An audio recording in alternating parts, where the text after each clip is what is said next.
selamat sore. Assalamualaikum warahmatullahi wabarakatuh.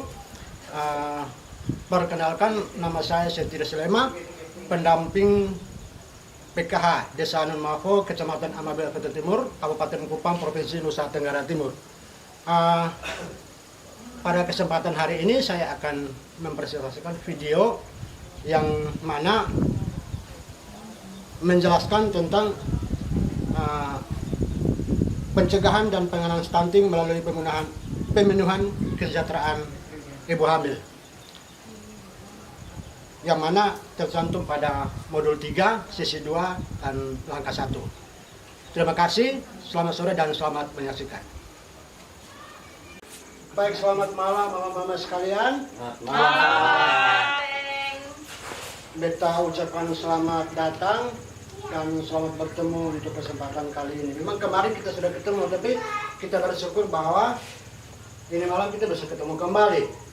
Ya, Sebagai tanda ucapan syukur, katong masing-masing secara pribadi bisa punya niat hati bersyukur dalam hati. Itu lebih penting. Iya, Pak. Pertemuan kali ini. Kita menyambung dari hasil pertemuan kita kemarin, yang mana kemarin saya sudah bersama-sama dengan mama kita sudah membuat satu komitmen. Yang pertama itu soal kita bercerita tentang stunting. Beta mau tanya kembali, beta yakin pasti mama masih ingat kembali kemarin itu yang dia punya nama stunting itu apa? Anak pendek kan? Anak pendek. Mungkin masih ada lagi mama yang lain. anak kurang sehat, Gizi. umur apa tapi dia iya. tidak tinggi. Oh, iya. Sama kayak tadi ibu bilang. Oke. Baik, kalau supaya kita lebih pahami, memang anak stunting itu dia sudah tinggi. Dia masa pertumbuhan sudah sama dengan anak yang lain. Anak lain pertumbuhan cepat, dia cepat tinggi, badan cepat besar. Tapi kalau anak yang stunting itu sulit, masa pertumbuhan terlalu lambat. Itu disebabkan karena kekurangan gizi, itu yang paling penting. Ya, kalau kita sudah kasih makanan-makanan yang bergizi dan lain sebagainya, itu sudah otomatis dia sudah bisa masa pertumbuhannya juga mulai lambat. Jadi mudah-mudahan ini bisa menjadi pengalaman yang berharga untuk mama-mama kalau sebentar kita sudah kembali di rumah masing-masing. Ya. Baik mama sekalian, mungkin ada tantangan atau hambatan yang selama ini kita alami di masing-masing rumah tangga atau keluarga. Beta bisa minta waktu untuk ketong bisa bentuk kelompok. Ya, di sini ada 3 kelompok yang kita mau bentuk. Jadi kita ada berapa orang di sini? Mama.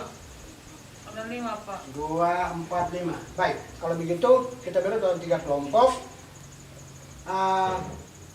Kita membahas tentang tujuan dari pertemuan yang kali lalu. Sementara yang kita mau mempelajari hari ini, kita sudah mengambil kesimpulan dari kali lalu, kita presentasikan malam ini di sini.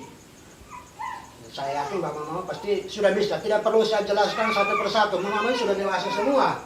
Ya. Jadi kalau saya harus jelaskan juga, saya yakin pasti mama sudah tahu. Kita bentuk kelompok dulu kok, atau bagaimana? Iya, Sudah Pak. ini sih, Pak. Ini sih, Pak. Oke, kelompok 1, mama 2 orang. Kelompok yang kedua, mama ini 2 orang lagi. Kelompok 3, Satu. mama Kris. Ya. Iya, Pak. Baik, Bapak Mama, kita punya sesuai dengan hasil pertemuan kelompok, mungkin ada yang punya pendapat atau pengalaman yang kemarin-kemarin bisa ceritakan kemarin, yang hasil pengalaman kemarin bisa ceritakan kok atau Karman? Bisa, Pak. Kita kembali ke kelompok 3 dulu. Mama Kris? Di anak di rumah, Pak, malas makan, Pak. Oh begitu. Sakit atau kenapa itu Pak? Kurang tahu lagi, pemalas Pak. makan. Ketemu bujuk dia mau makan di setengah mati. Oh begitu. Ada pernah bawa pergi puskesmas ke sana atau di posyandu? Soalnya pernah, Pak. Oh begitu. Kita sibuk di kebun terus. Berarti mama sama komitmen, apa nih? Oh iya. Baik. Kalau mama ada orang, Bepung masalah ini. Ih, kesel banget. Berat. Salah apa yang terlalu berat, Le? Cerita sah, terbuka sah. Kita di kelompok ini namanya pengalaman juga aja ketemu cerita. Ya, bertukar pengalaman. Beb anak ini mungkin dia terlalu bermain dengan kawan dong, jadi pegang HP jangan lancar, kan kasih HP menangis lalu ini apa kabar? Oh, begitu. Mau puku juga Pak bilang sambil pukuan. Oh, baik. Ya. Kalau Mama Yeni mungkin ada pengalaman? Aku anak yang suka mandi. Oh iya, mirip-mirip dengan Pak Kris punya tadi, Ibu Kris punya tadi. Iya. Beda. Itu hari hamil juga yang lupa mas mandi. Itu nih rajin mandi ya. Itu anak kalau yang rajin kopi kalereng lah. Malas. Oh iya. Ibu Kris, anaknya tukang jadi anak kopi kalereng. Pulang nak, tolong kau tahu. Baik. Pulang kita kasih tahu Beb anak. Yang tepat. Untuk Mama Kris dengan Mama Yeni, kita sebagai orang tua, artinya memposisikan diri sebagai orang tua itu sedikitnya memberikan gambaran atau motivasi kepada anak-anak yang sebenarnya mereka itu belum tahu apa-apa. Kita sebagai motivator, kita sebagai pemberi jalan, kita sebagai pemegang kemudi, tinggal kita bisa membawa mereka ke arah mana.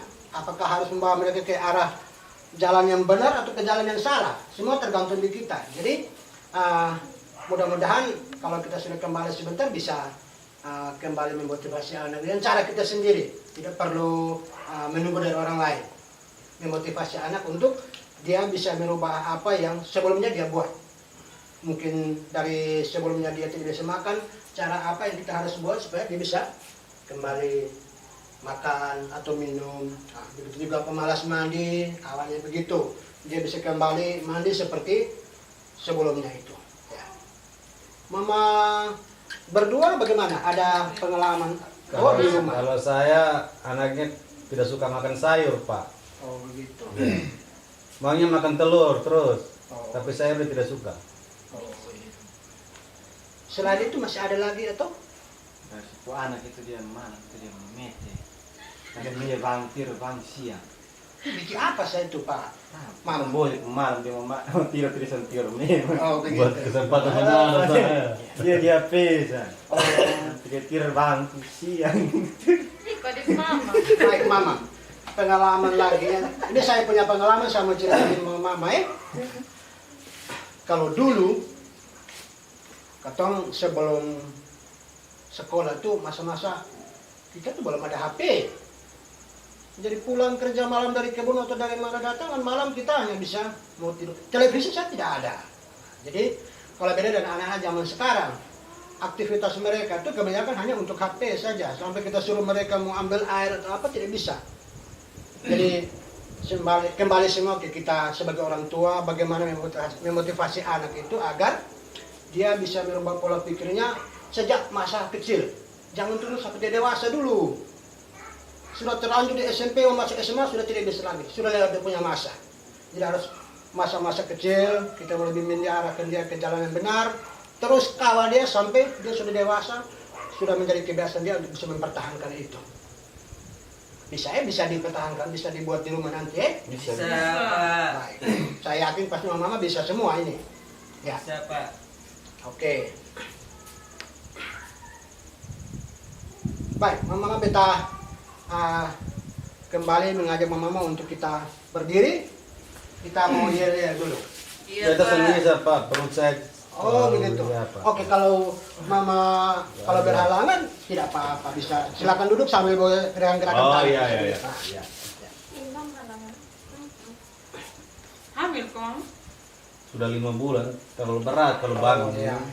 Tidak usah dipaksa, biar santai-santai saya dulu di rumah. Nanti kalau ada yang mau kasih informasi kita mau pertemuan, bisa ada yang mau begitu tidak apa-apa. Oh iya, Ya. Pak. Iya, Pak. Bapak datang misalnya atau anak yang paling dewasa ada, silakan datang kita pertemuan di rumah tidak apa-apa. Ya. Oke, baik, mama kita yel dulu ya. Iya Pak.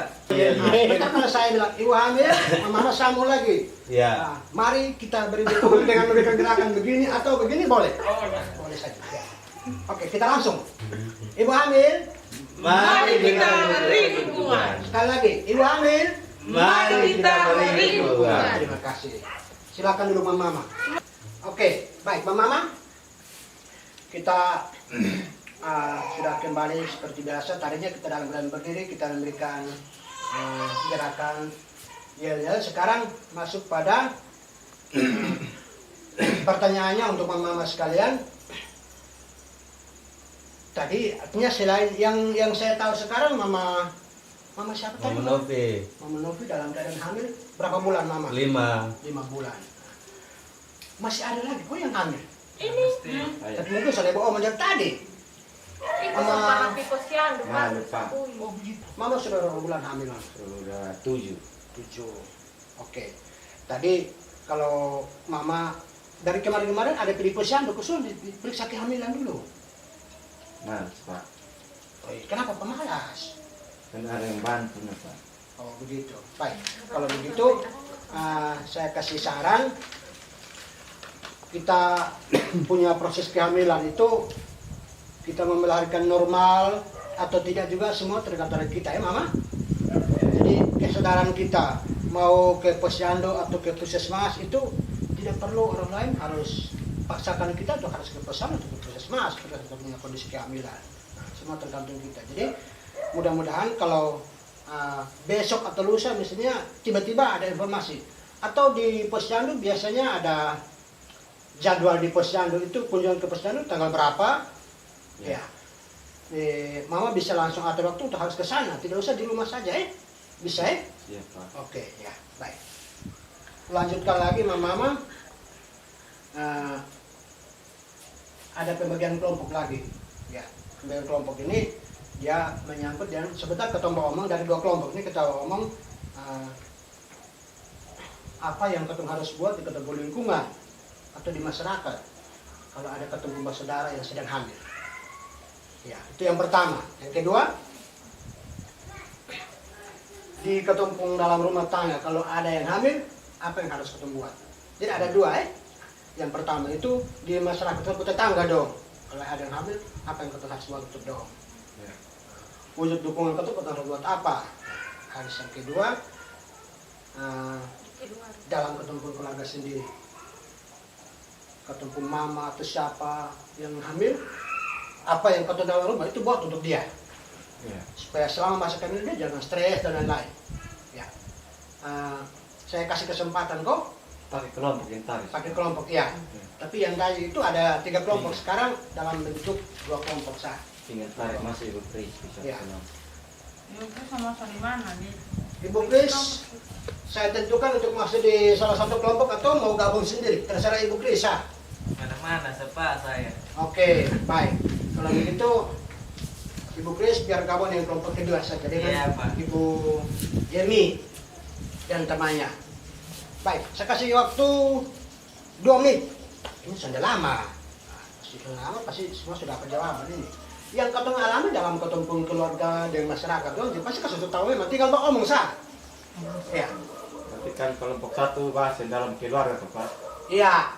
Salah satu kelompok bahas dalam kelompok 1 bahas dalam keluarga. Ya. Atau dalam rumah itu misalnya ada yang hamil, apa yang kita harus buat.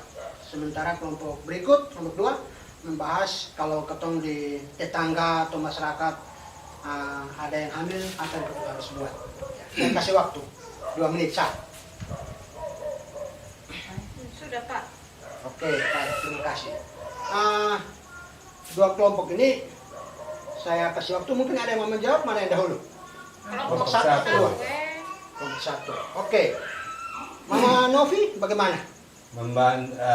Membantu ibu hamil, keluarga yang hamil untuk disuruh istirahat, tidak boleh kerja banyak, dan kita menggantikan untuk bekerja kembali, mengganti kembali untuk kerja. Jawaban yang sangat betul. Kita kasih tepuk tangan untuk Mama Novi dulu. Mungkin ada tambahan Mama. Sama. Mama siapa tadi nama Mama? Mama sama. Sama Stefan. Mama Stefani. Ada tambahan yang menyambung dari Mama Novi? Sama Pak. Sama, jawaban sama. Oke, baik. Kita beralih ke kelompok berikut, kelompok 2. Tanggapannya bagaimana? Kalau di lingkungan keluarga sekitar, apa yang harus kita buat kalau ada yang hamil? Dibantu duduk kas dia kalau dia seorang hamil bukan tahu kapan di sini Betul. pamannya. Ya, Butuh support. ya. Support. apalagi Ajak dia berjalan. betul. Supaya jangan stres. Berjalan-jalan sore, kok berjalan Jalan bersiap. sore, lihat cuci mata. Ya. Jangan Lebih- stres, lihat itu stres. Betul. Lebih tepat itu jangan jalan pagi.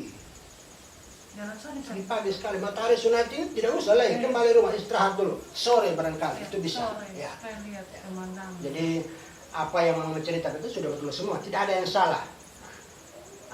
Mama sekalian, kita mengucapkan terima kasih untuk pertemuan kita kali ini dan kita akan melanjutkan di kita punya pertemuan selanjutnya. Tapi sebelum kita mau kembali ke rumah kita masing-masing, saya mau sampaikan ada beberapa kesimpulan yang saya akan bacakan untuk mama bisa diingat kembali sebentar. Ya. Jadi yang pertama, dukungan suami atau keluarga. Poin 1, suami peduli mendampingi istri ke posyandu atau kelas ibu hamil. Kita sudah cerita tadi.